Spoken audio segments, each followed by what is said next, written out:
रावण के पिताजी विश्वकर्मा जी थे। उनके द्वारा इस मंदिर में सर्वप्रथम शिवलिंग पूजित है सबसे पहले। तो ये क्या हुआ, मित्रों, कुछ समय पहले हमने एक ब्लॉग डाला था। हम दुधेश्वरनाथ मंदिर दर्शन करने गए थे। उसी समय वहाँ के एक पुजारी से हमने मंदिर के इतिहास के बारे में जाना। ये वीडियो उसी के बारे में, तो इसको अंत तक जरूर देखें। प्लस जो ब्लॉग हमने बनाया था, यदि आपने नहीं देखा उसे, तो उसे भी जरूर देखें। हर हर महादेव। एंजॉय करें। नमस्कार मित्रों, तो आज चाहिए इस मंदिर के दुधेश्वरनाथ मंदिर के पंडित जी से बातचीत करते हैं और जानते हैं इस मंदिर के इतिहास के बारे में। पंडित जी, पहले अपने बारे में थोड़ा हमारे दर्शकों को बता दीजिए, उसके बाद मंदिर के इतिहास के बारे में बताइए। देखिए हम जो है कि मेरा नाम जो है कि लक्ष्मीकांत पाठी है। मैं इस मंदिर में आचार्य के रूप में कार्यभार ग्रहण करता हूँ। और जो भी इस मंदिर के अंदर में पूजा पाठ वगैरह होता है मेरे अंडर में ही होता है। और किसको कहाँ लगाना क्या करना वो भी मेरे काम है। तो ये अपने दुधेश्वरनाथ मंदिर है, ये लगभग 570 साल हो चुका है अभी। 570। ये जो पौराणिक कथा है, कथा के हिसाब से उससे पहले होगा, हमें तो जानकारी इस बात में नहीं है। फिर भी इतना जानकारी है कि 570 साल अब तक हो चुका है। और ये जब रावण के पिताजी विश्वकर्मा जी थे, उनके द्वारा इस मंदिर में सर्वप्रथम शिवलिंग पूजित है सबसे पहले। तो ये क्या हुआ, ये कि ये जो मंदिर आप अभी देख रही है तो विशालकाय मंदिर हुआ है। पहले क्या है कि ये इस जगह में पत्थर का टीला हुआ करता था। पत्थर का टीला मतलब पत्थर का पहाड़ बोलते हैं। जो पहाड़ के बीच में भगवान शंकर जी प्रकट हुए थे। तो इसमें क्या होता है कि पहले ज़माने में ग्वाला वाले गाय को चराने के लिए, सबकी गाय को लेके आते थे चराने के लिए। तो ये कालाक्रम में क्या, जब गाय आती थी चरने के लिए, तो ये गाय स्वतः वो पत्थर के टीला के ऊपर खड़े होने के बाद जो उनके थन से दूध अपने आप निकलता था, अपने आप। इसलिए उनका नाम दुधेश्वर, दूध से प्रसन्न होने वाले, इसलिए दुधेश्वर। वो भी क्या है कि गाय का दूध, गाय अपने आप आने के बाद थन से अपने आप दूध उसी पिंडी पे ही, और कहीं नहीं गिरता था। ये जो कथा है, कथा में लिखा हुआ है। और ये 570 साल मतलब हम तो बहुत पुराना, कई पीढ़ियों दर पीढ़ी चला गया है। लेकिन ये जो कथा है, ये पुरानी कथा जो इस मंदिर के महंत जी है, जो श्री महंत नारायण गिरी जी है, उनके गुरु जी लोग जो सब कहे गए हैं, वो कथा को रखा गया है लिपिबद्ध के हिसाब से। तो ये पहले कालक्रम में जैसे गाय अगर ठंड देता दूध निकालता था। दूध निकालने के बाद जब वो घर जाती थी गाय, तो गाय का मालिक पूछता था, भाई हमारा गाय का दूध कहाँ जाता है, क्या है ये दूध नहीं आता है। तो उसने क्या हुआ कि कुछ गाय के मालिक है, कुछ दिन वो गाय का और ग्वाला का पीछा करने के बाद देख के आते, तो गाय अपने आप यहाँ खड़े होने के बाद थन से अपने आप दूध, घर से दूध निकालने के बाद भी यहाँ दूध पर्याप्त मात्रा में निकलता था।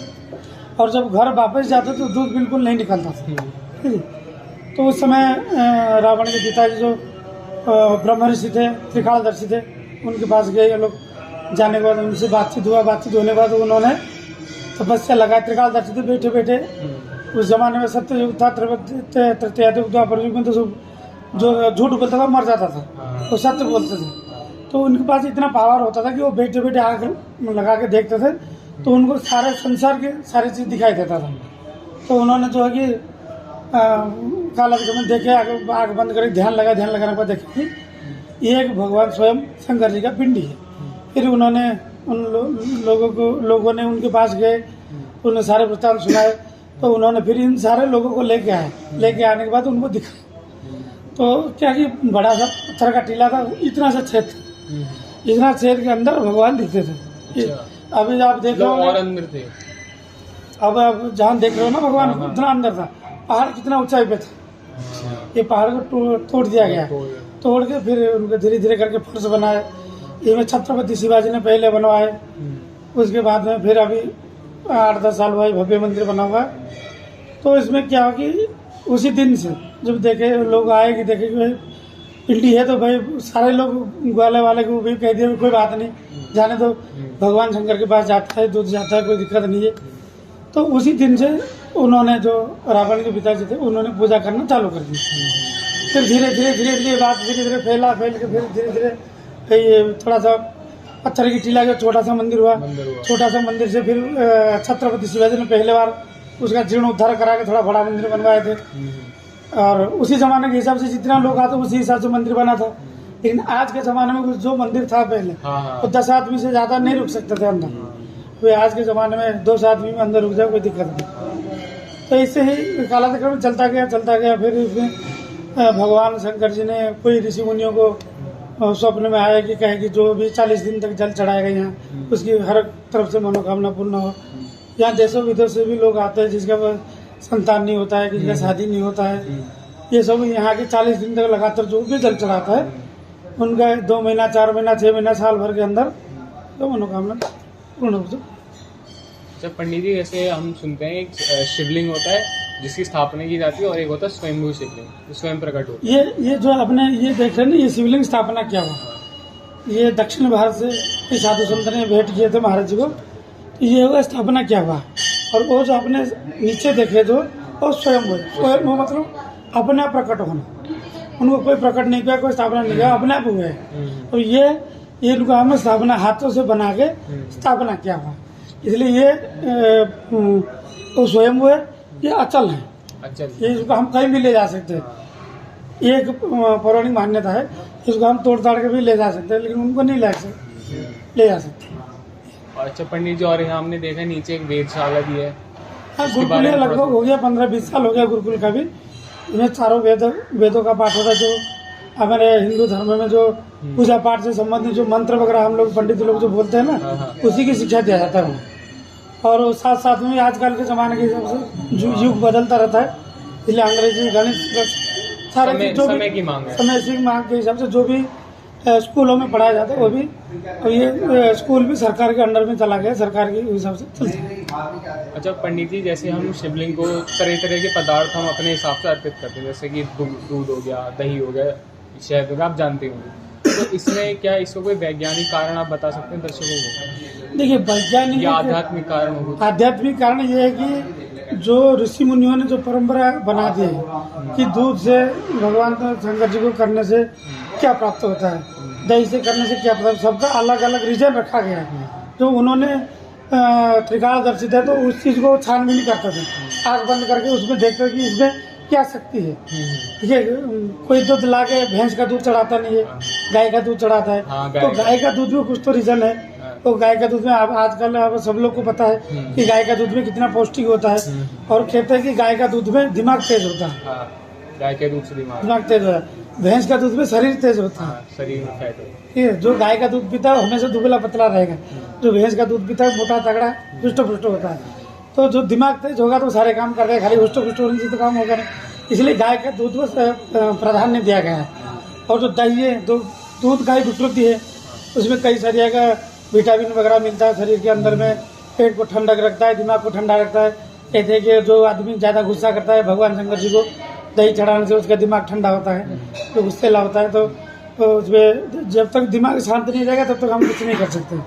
दिमाग शांत हो तो हम लोग सोचने की शक्ति हमको प्राप्त होता है। वो कैसे होता है? ये भगवान के द्वारा होता है। भगवान को प्रसन्न करने के लिए सब सारे चीज़ चढ़ाओ, शहद चढ़ाते हैं। कोई बीमार रहता है, कोई जो लक्ष्मी की प्राप्ति को करना है शहद से कराता है। तो कोई जैसे कोई मंद बुद्धि है, जड़ बुद्धि है, जो सोचने का शक्ति कम है, पागल जैसा होता है, तो उसको दूध और बूरा मिला के शक्कर मिला के चढ़ाते हैं, तो उसका मंद बुद्धि का जो दोष होता है दूर होता है, अच्छा बुद्धि होता है। नानादी प्रकार के मतलब उपाय रूप से कर सकते हैं। हाँ, उपाय रूप से सब चीज़ होता है। ये सारी चीज़ वैज्ञानिक से जुड़ा हुआ है, इस बात नहीं है। और देखिए हम तो वैज्ञानिक नहीं, इसलिए इस संदर्भ में तो कह नहीं सकते। हम तो एक आध्यात्मिक तो आध्यात्मिक विषय हम। अच्छा पंडित जी, 2-3 प्रश्न और हैं। जैसे कि हम देखते हैं कि शिवलिंग पे भी अब देखिए यहाँ त्रिपुंड लगा हुआ है, आपने भी लगाया हुआ है, हम सबने भी लगाया है। तो त्रिपुंड का क्या अर्थ है, क्या दर्शाता है? ये जो है ना, ये कहते भगवान शंकर का 3 नेत्र था। हाँ, जो शंकर जी का जो भक्त होता है स्मार्ट वाले होते हैं, जो विष्णु जी का भक्त होते हैं वो वैष्णव होते हैं। तो जो शंकर जी का होंगे सबके त्रिपुंड होगा, क्योंकि शंकर जी का 3 नेत्र, एक तो पार्वती जी हो गए, एक शंकर जी हो गए, उनका जो नेत्र उनका गण हो गया। ये तीनों जो लगाते हैं हम लोग, इसके माध्यम था। और पंडित जी, जैसा रुद्राक्ष भी महादेव को चढ़ाया जाता है, हम लोग भी पहनते हैं, तो रुद्राक्ष के क्या बेनिफिट होते हैं पहनने के? ये रुद्राक्ष क्या, जैसे विद्यार्थी लोग हैं तो वो कौन सा रुद्राक्ष पहने? ये रुद्राक्ष ये होता है, ये कहा गया है कि जैसे कैलाश पर्वत का जो एक बार हवन वगैरह किए थे शंकर भगवान को, निमंत्रण था नहीं, दक्ष प्रजापति बहुत बड़ा यज्ञ किए थे, सारे देवताओं को निमंत्रण था, शंकर भगवान निमंत्रण था नहीं। तो उसने पार्वती जी ने जो क्रोध किया कि भाई हमारे पति को अपने निमंत्रण, सबको निमंत्रण दिया, हमारे पति को निमंत्रण दिया नहीं दिया उनके, तो उसी अग्निकुंड में वो भस्म मतलब वो अपना वो कर लिए थे, शरीर को त्याग किए थे। तो जो शरीर का जो कुछ अंश जो पड़ा था, शंकर भगवान को भी पता चला कि भाई ऐसे हो गया, तो शंकर भगवान खुद आए, वो शरीर के कुछ अंश को ले गए, कंधे पे लेके सारा विश्व घूमे। तो उस समय क्या कि जब वो घूमने लग गए तो जो कोई मरना धरना सब शंकर जी के हाथ में, तो वो सब बंद हो गया। तो उसमें शंकर जी दुखी हो गए, जहाँ जहाँ उनके आंसू गिरा है वहीं से रुद्राक्ष का पेड़ शुरू हुआ बनने। तो ये जो दुख को नाश करने वाला जो रुद्राक्ष का पेड़ हुआ ना, तो ये दुख को नाश करने वाला जो रो गए थे शंकर जी भगवान, जो रो गए, जहाँ जहाँ भी आंसू गिरा था, जहाँ जहाँ से पेड़ हुआ उसमें रुद्राक्ष का हुआ। तो उनका कहना है कि जो इस फल को जो धारण करता है उनका दुख का नाश हो। चलो अभी एक अच्छा काम में लगे आप लोग को बहुत बहुत साधुवाद, और ये अच्छा काम है। और ये काम तो आजकल तो कोई करना नहीं चाहता, लेकिन आप व्यंग होकर भी ये काम कर रहे हो, इसलिए आपको बहुत बहुत आशीर्वाद है। धन्यवाद। ओम नमः पार्वती पतये हर हर महादेव।